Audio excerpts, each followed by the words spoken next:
Knit podcast, a podcast about knitting. Hope you'll enjoy. Hi, today it's a little bit different because I have my friend here. This is Hannah from Sweden. I mentioned her last week that she will be coming. She's a fabric designer, not only my awesome friend, but she's also a fabric designer. So today I will show some of my knitting that I've done. I finished my socks. And then we will also talk a little bit about your designs. So that would be cool. I'll start with my socks because I'm so happy that I have them done. So yeah, and then we go in.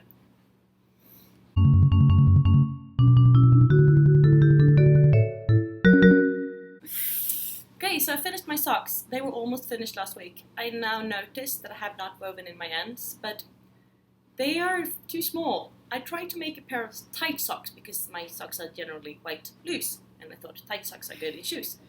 And I also wanted to do a shorter heel because I like the look of it, but my wide feet, and obviously quite high instep, they do not fit.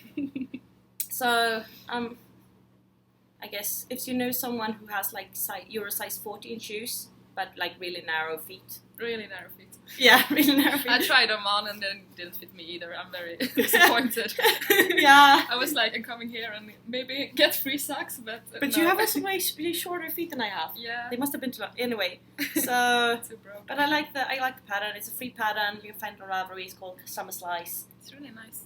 Yeah, it is, and it's not too complicated. So It isn't. well, I mean, it's most lace patterns is K2 together, SSKs, and yarn overs. Okay. And you just follow the pattern. In the pattern, it's only written instructions, but I made a chart. You can find it on my Ravelry page if you're curious about it. So, But you improvised on the heel. I think I found I found an instruction from another pattern that I used for the heel. I Google German short row heel or Japanese short row heel or something, and then I made one version that I found was decent. Yeah. I found one Japanese short row heel that had a lot of. You were supposed to place markers every second stitch or something, and I was like, why? I don't know. And I was like, that seems very too much work. There have to be easier way. And then I ended up with this, and I like the look. I like it also the look of it and the a small nose. Yeah, It's really cute, but I cast it on the new shawl. So let's go on to works in progress.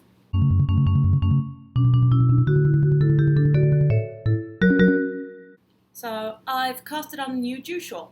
It looks like this. The green is actually even brighter in real life. So yeah, the cam doesn't do it justice. no, it's always like that. Sometimes it does, sometimes it doesn't.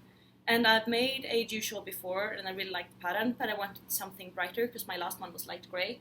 But I wear it all the time. But then if I have a beige jacket, or maybe like this, it's not too colorful, and then it's nice to wear something with more of a pop. So now I'm making a green one. This yarn is from the Verdant Griffin, and the base is called Little Traveler. It's a 100% superwash merino wool in a light fingering weight. The color is Emerald City. I bought it when I went to the Maryland Sheep and Wool Festival. And it was not on my shopping list, but I couldn't resist because the color was so nice.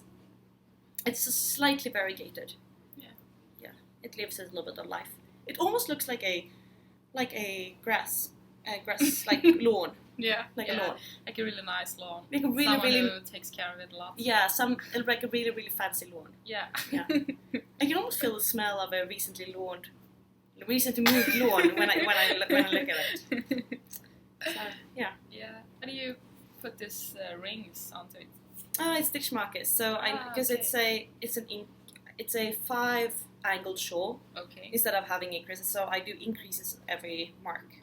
Okay. Every one of these marks. Yeah. This is a paid for pattern. It's designed by Maria Montzka from the Stitched in Sweden podcast. I can really recommend it. It's really nicely written, and yeah, I obviously like the shawl a lot since I'm making a second one. I haven't done a lot of progress on my other projects because I've had a visitor, so I mostly spend my time with her. I think it's time to talk a little bit about your designs. Okay. So let's go on to next segment.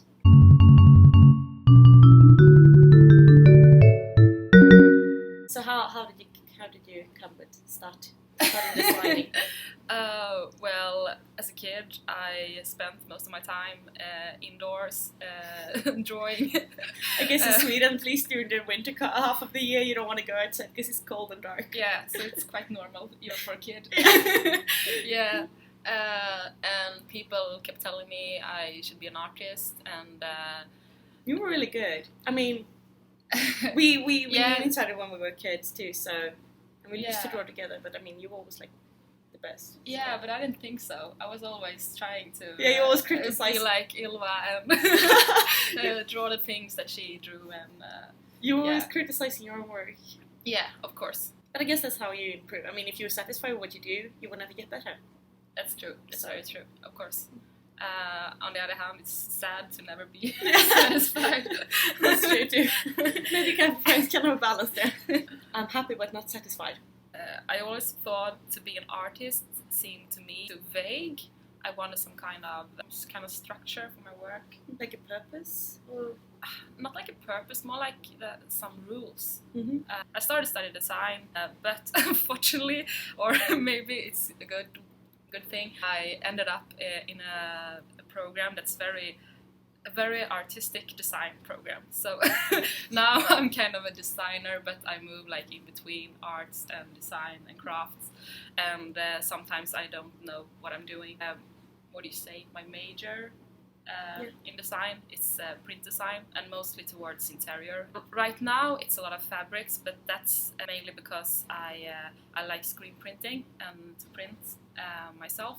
Then it's very easy to print on fabrics, and nice to experiment and make things. And I always liked sewing, to work with fabrics. So now you mostly do fabrics for interior design, you also for fashion? Yeah, not for fashion right now, but okay. Garments. Yeah, I'm very influenced by designers who work like with both interior and fashion in combine. Can you mention a few? Yeah, of course, the obvious one is Maria Montzka, but also there's Dusen, if you know her. No, but we can. There will be links to all this stuff in the show notes below. Yeah, she's great. Yeah. To not look upon fashion and interior as two separate things, but to look at the possibilities of fabrics. Mm-hmm. Yeah. So where do you get your inspiration from? I think it varies a lot. I mean, you're always looking at things and like collecting different input. I know when we are out, you're like always photographing like strange stuff. Yeah, I like surfaces, of course, obviously. So surfaces, walls, and things on the ground, and just random surfaces is a lot of inspiration to me. When you were in school, you did, as in design school, you did this really cool mold-inspired pattern. I really like it. Because thank you. Yeah, but she made it was like mold the shapes of mold, but then you had like a plastic, a little bit thicker color. Yeah, almost I remember that. Yeah, almost like the socks you had in gym class in school. Yeah. Like then underneath, but then like in mold shapes and mold colors, it was really like on a. Because it's disgusting, but really beautiful at the same time. So, you know what I mean? And it wasn't real mold, so therefore not that disgusting. More like some kind of abstract. What do you say? Just most of all, it would not spread to other. If I have it on my table, it would not spread to the actual table. It stayed on the on the fabric. So. Yeah, exactly. Yeah, it was a tablecloth collection called Bring Back Nature, because I was provoked by the way we look upon nature as something romantic and idealized, like a place that's not here, it's something we travel to, and I want to show that nature is a part of everything and often take the form of something we perhaps don't like or that's a bit inconvenient. So I made a tablecloth collection with different things that were growing and spreading on the very clean white linen. So it was surface designs. Yeah. Oh, that reminds me. When I went to orchestra practice the other week, there was this huge cockroach. It was like this big, scattering over the floor, and everybody was like, "Ah!" It was so big, and that's like typical. Nature is where we are, but really inconvenient. Yeah, exactly. And we try to shut it out. Yeah, we are not used to organize it. It was big. All the Americans were also really like like surprised a little bit. Okay, so big to be American. Yeah, I think so. In Sweden we don't have cockroaches. No. We have other insects, but not cockroaches, so we are definitely not used to them. I don't know. I never know what to do with them. Well, No. anyway, nature disgusting, but it's when it's here. I like going nature. I understand what you mean. Yeah. I'm not that disturbed by this. I don't mind having a separate city girl. Yeah, me too, kind of. Yeah. I'm both. Yeah. But I'm very inspired by nature, as like every print designers are. But I'm also very interested in how people interact with nature. So right now I'm started working with a colleague of mine, and we started a design studio called Studio Murkla.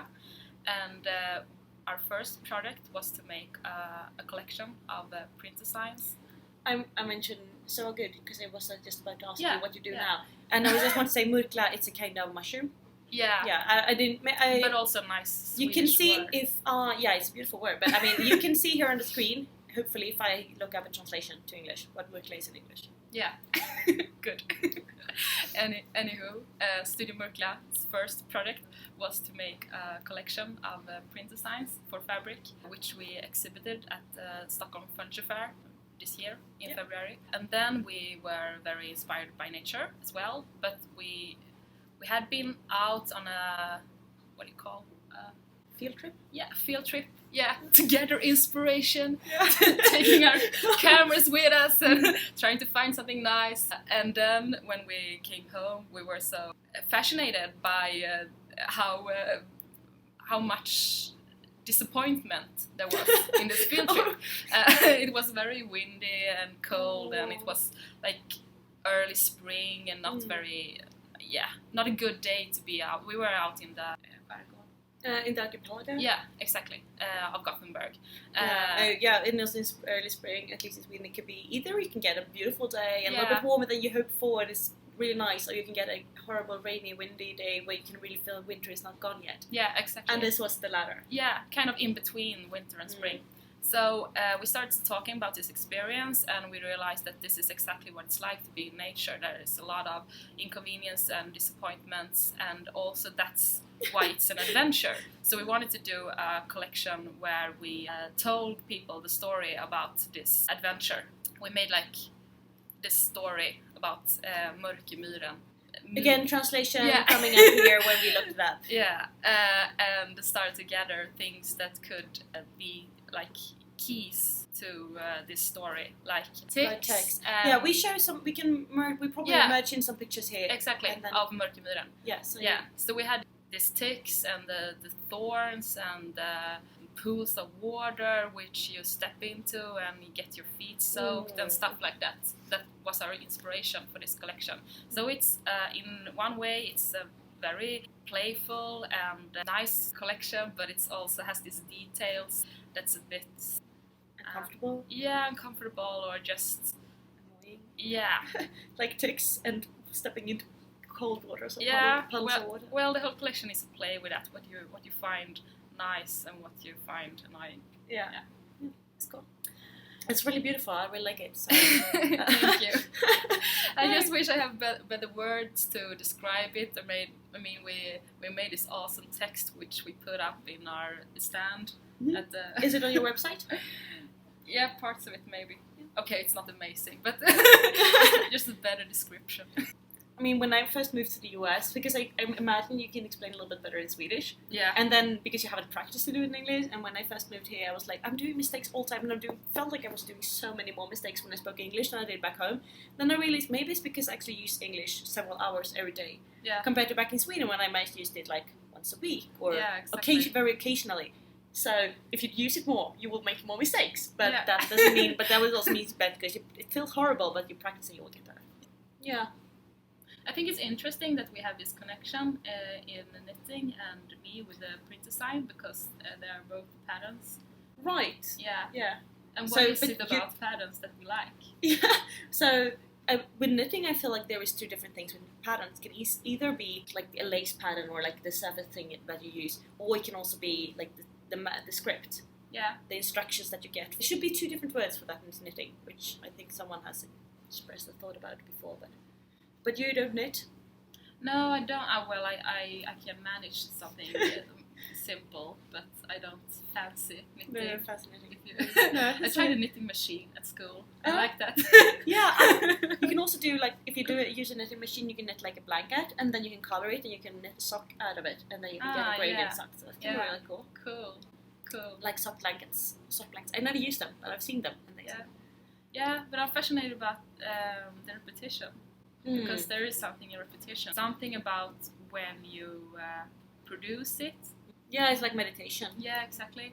So that's why I do it from the TV, and I do it when I'm on the bus, and we just need to relax. Yeah, and it's about the same for me when I design a pattern. I often do it like a collage, like a inspiration collage, like you put pictures. No, like you put different pieces together in a picture. So you design a couple of. So like you have. I have like different elements that you have designed. Well, separately. Like I sit and draw things. To make an simple example, we made for Murkla, we made a pattern of needles. So coming in here. Yeah. So swoosh. So then I just sat and drew a lot of needles with a crayon, and then I scanned it and started working with it in the computer, and then I just sit and put them together and make different movements in the pattern, and that's like meditation. And also when you print it, I often print by hand, and you put this screen frame on the table.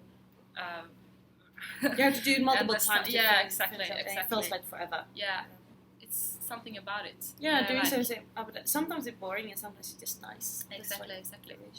So when you're about to design a new collection or a new print, do you plan out the whole collection to start with, or how much do you know before you start drawing? I know like nothing.